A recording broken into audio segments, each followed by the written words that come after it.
Yeah, of course. You have to be excited about the new album, my friend. Yeah, yeah. Very excited.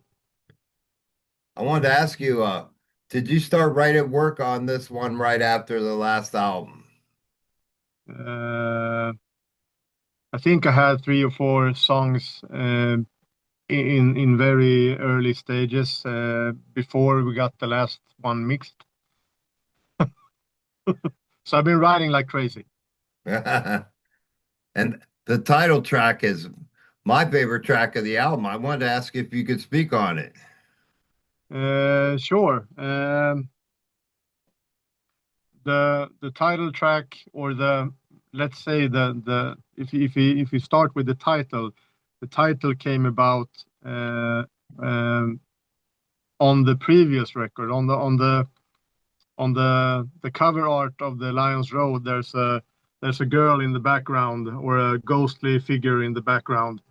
So since her light is fading and one of the characters is trying to locate her, I thought it was a pretty good title to have, Shadows of the Dying Light, since everything is fading right in the story.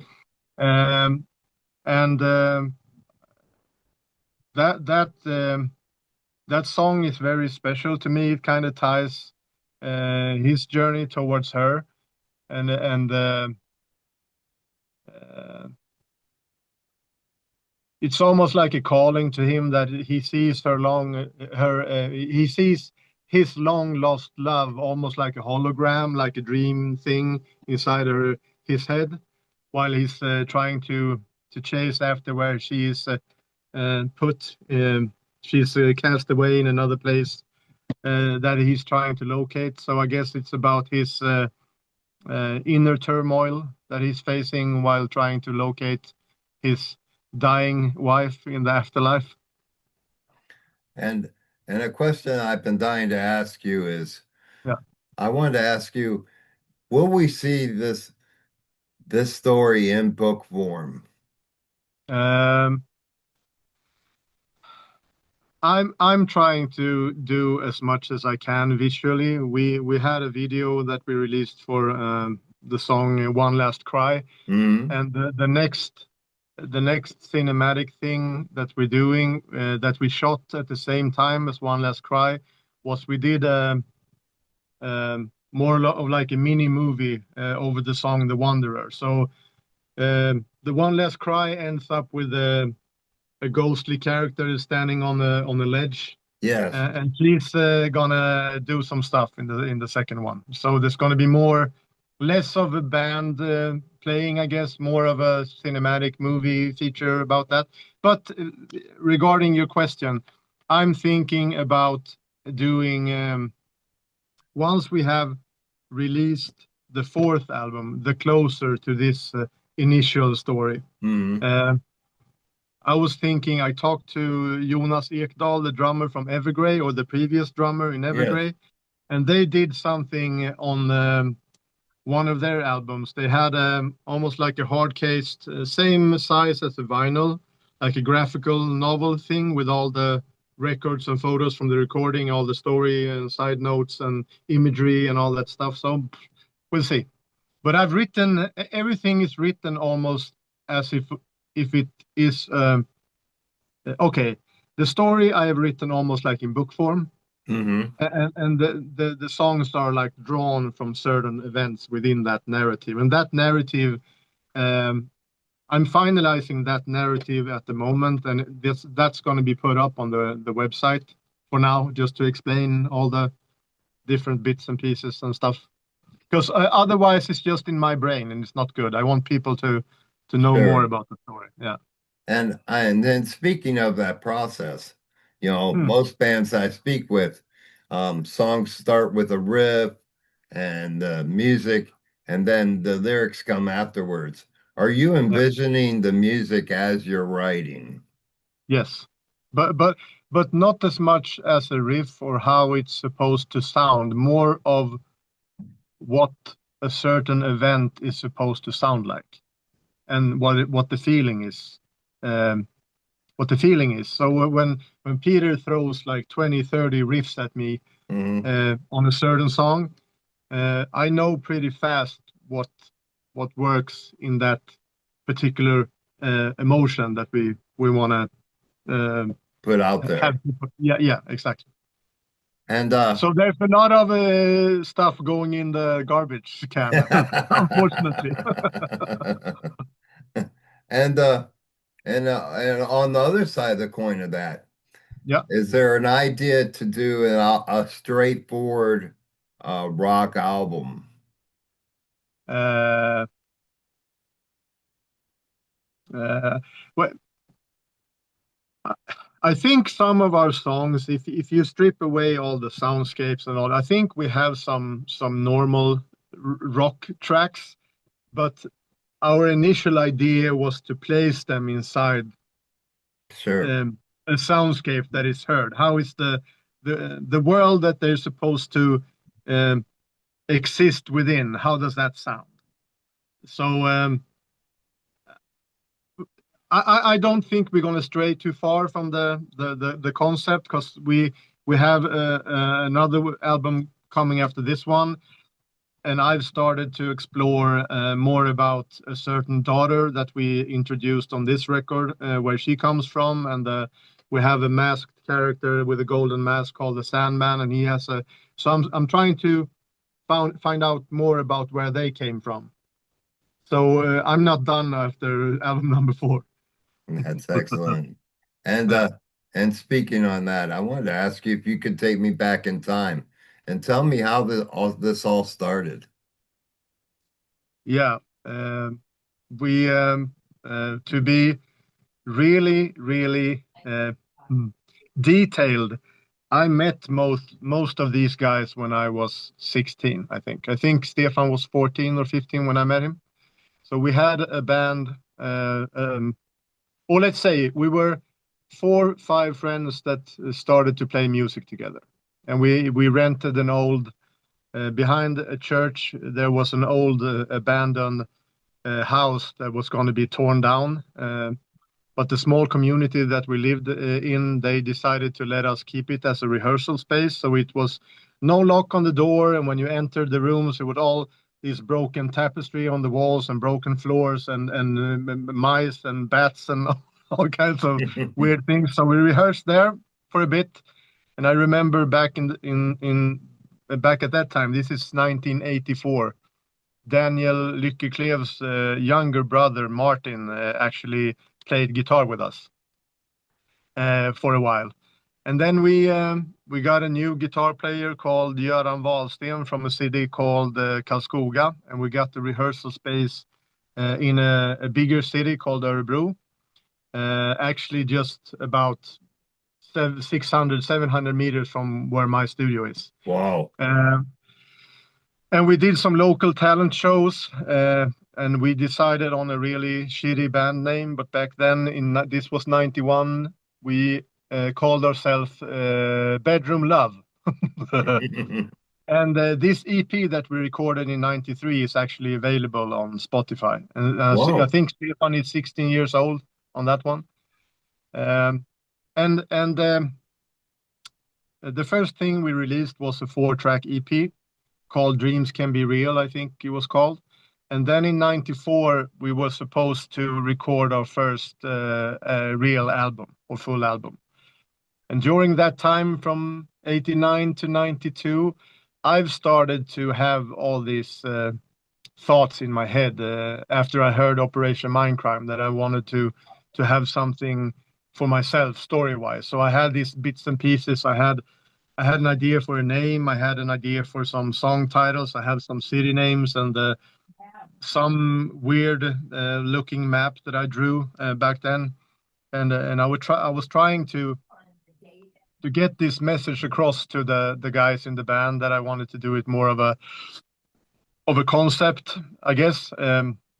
Uh, and we ended up using a few tracks drawn from that idea. One was Throne of Gold, the first one on the first record, because I wrote that song on my acoustic guitar when I was 16. Wow. Uh, And we started recording the first album in '94, or the first full album, and we changed the names to Sarayasign, and we had, I think, Distant Memories, we had Throne of Gold, the first one, we had uh, If Only for a Moment, but back then it was called The Loneliness in My Heart. Um, so we recorded those 8 tracks in '94, and as we were recording everything in the studio, um, the only thing left was for us to record was the vocals. And what happened next is that Stefan left the band.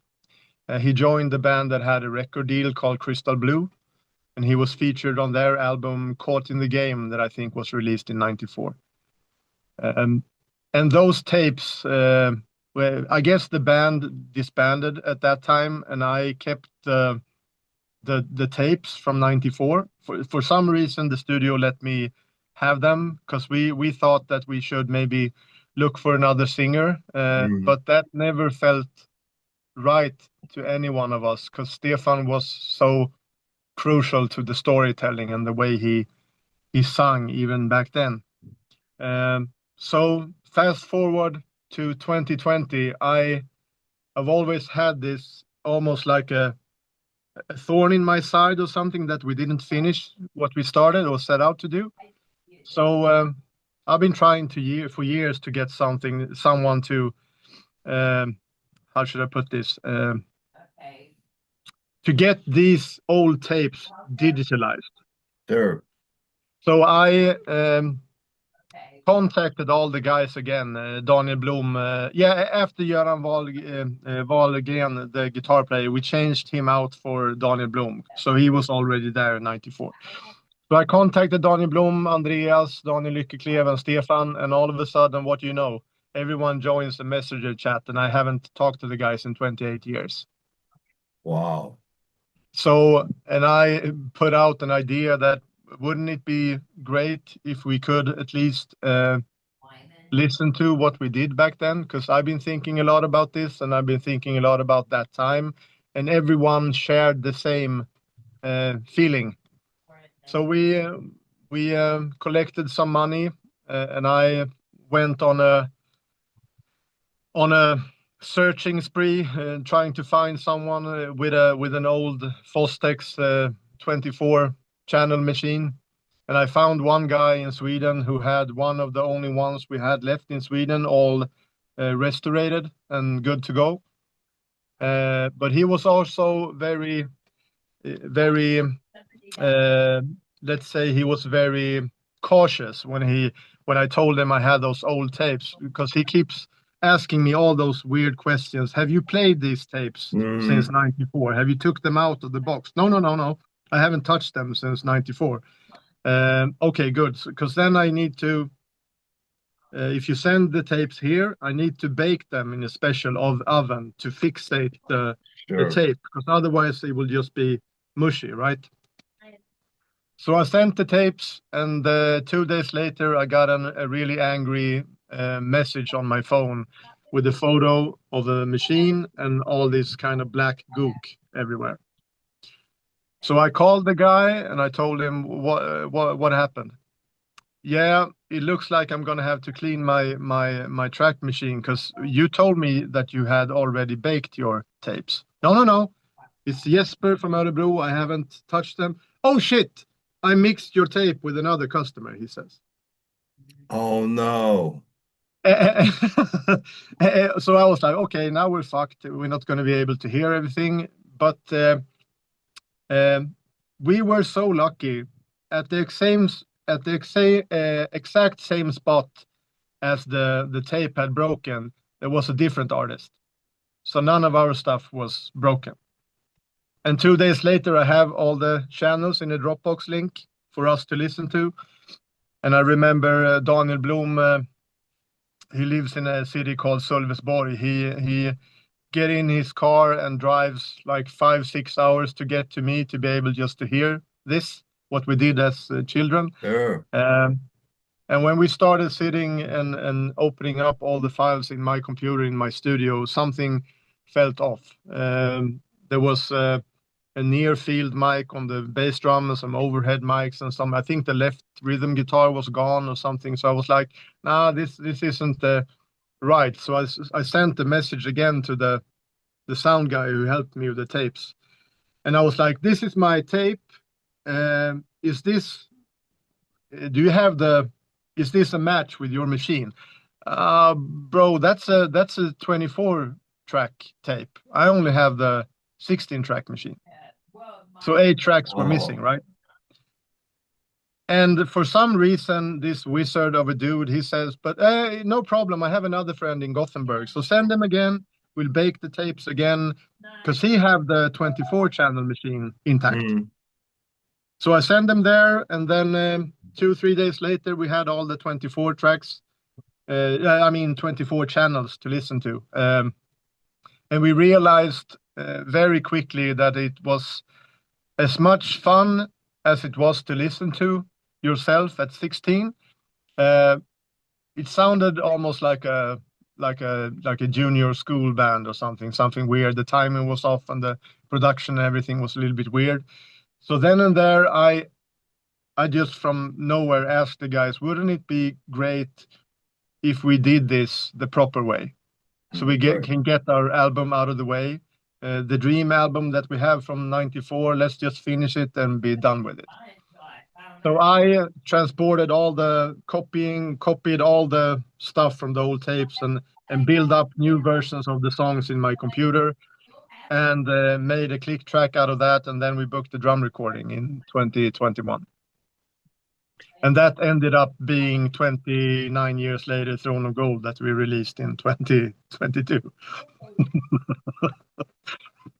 And I wanted to ask you, Yeah. one thing I love about the album covers is that they're all unified in the storylines and everything. I wanted to ask you, who is responsible for that art?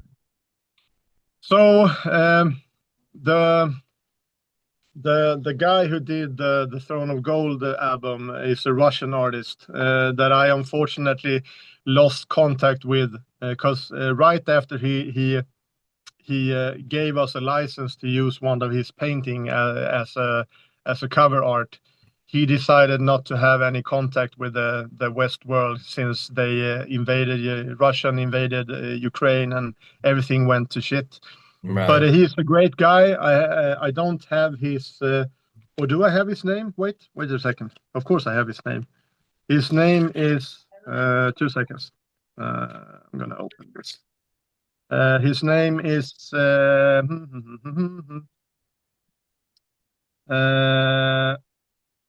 okay. Yeah, where are you at? Yeah, the weird thing is that he has his name written in Russian letters. So I need to get back to you on his name. But that was the first guy who did the first cover. And just to be clear, when we had released the Throne of Gold album, everyone kept showering us in great response and really beautiful comments about what we had done.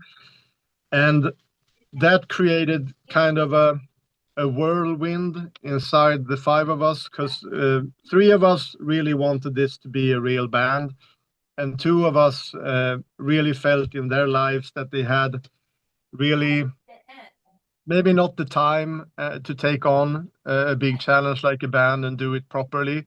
So 2 of the guys, Daniel Blom and Andreas, they were pretty satisfied that they got their dream record done, but they didn't have the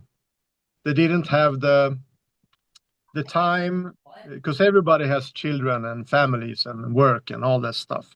Sure. So 3 of us were really sure about that we wanted to build on this concept that I had in my head. And funny thing, no one knows this, but funny thing, in 2002, I released an album called The Painted Man. Oh, wow. And on that lineup, it's me with long hair over there, and it's Daniel Persson from Crystal Blue, a guy called Dennis, and that's Peter Lundin with long hair. Wow. So I already had a band with him in 2002. So I contacted him, and 5 hours later we had a guitar player, and became a band for real, and started to working on the Lions Road with all new material. And everything is like a fairy tale from there, because a British journalist, uh, took the Throne of Gold album up to Italy, to Milan, to Frontier Records headquarters, and dropped it in the lap of Mario Deriso, their A&R guy, and said, yeah, someone needs to sign these guys before anyone else snags them. And then 24 hours later, I was sitting together with Christian Liljegren in the band Narnia, negotiating a deal with a major label. That's amazing. So and things didn't really work out with Frontiers. I think our music is a little bit different from their to go to sound, I guess. But luckily for us, the guys that released the Throne of Gold album, or actually the guys that distributed it, they're called Sound Pollution Distribution, and they own their own label called Black Lodge. So they were happy that they got us back. So we're back with the same guys who did the first record. Yeah. And I wanted to ask you, Yeah. you have such a unique sound. I wanted to Thank ask you, what were some bands that influenced that sound? For me personally, I think it has been almost like three guiding lights for me, or whatever, when I envisioned this inside my head. The first one was Operation Mindcrime from Queensryche. The second one was On a Storyteller's Night by Magnum. And the third album that I really enjoy the mood of, or the sound, let's say, it has nothing to do with the genre that we play, but I really love the Atlantic album by Evergrey. So I try to merge it together. And what's the next step for you? What's the plans? So we just released the album a little over a week ago. Sure. And we had the release party on the 1st of November. So we were finally able to do this live, even a little bit bigger and better than we did the first time. So we have some festivals planned for next year. And the only one I can share at the moment is we're going to Malmö on the 24th of July for the Malmö Melodic 2026, together with Tuketo and Hardline and all those bands. Oh, wow. Jaded Hard and Midnight City and a lot of those bands.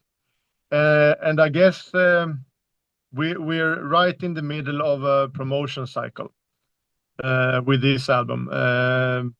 We're releasing a video for the cinematic one that I was telling you about before.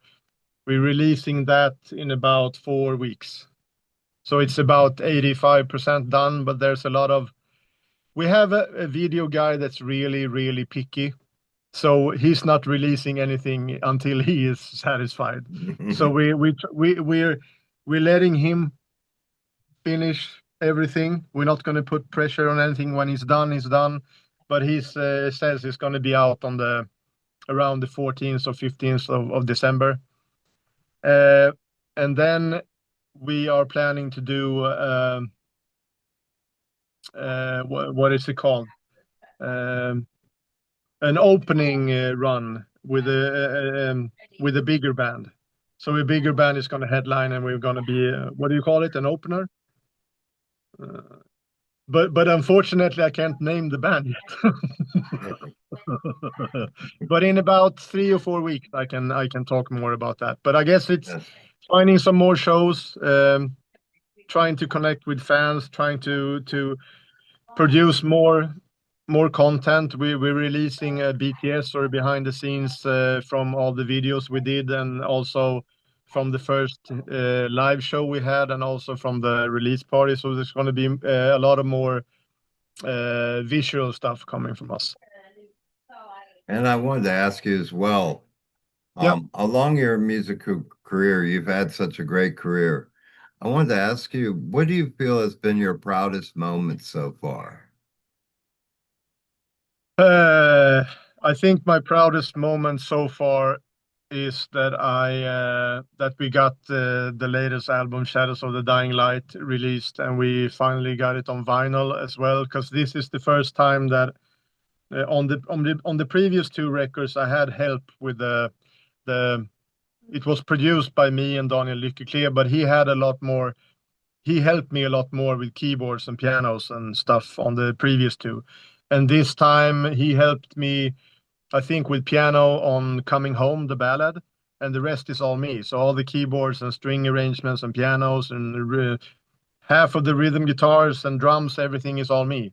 So I'm really proud that I was a little bit anxious if I could do it by myself, but the guys put so much faith in me, and when it was done, I was I guess I became really proud of that accomplishment, because we didn't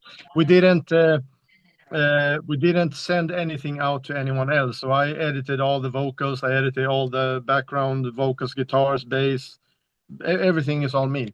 So me, Jacob Hansen, and Jacob Herman. So I'm really proud.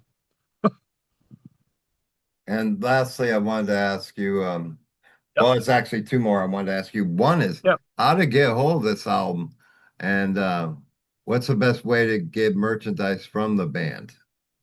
I think the best way to get all the different variations of the album and the merch is to check our Bandcamp page.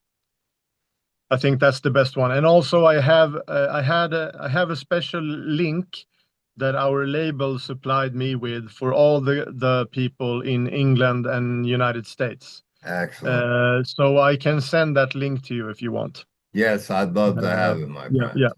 yeah. And lastly, my friend, I wanted to ask you if you could give a message to your fans, what would that message be? Um, when I'm thinking about our fans and the listeners out there, there's a lot of different emotions that run through me, because we've been blessed with so much positive energy and people sending really positive stuff towards us about what we have done. So I guess I'm trying to find a way to say that I'm really thankful that you guys are listening, and I'm very humble, to say the least, that people even care, because we're not in our 20s. We're approaching 50, all of us.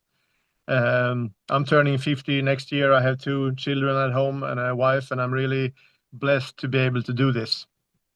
So I'm really thankful, and without the fans, we're nothing. So thank you for everything so far.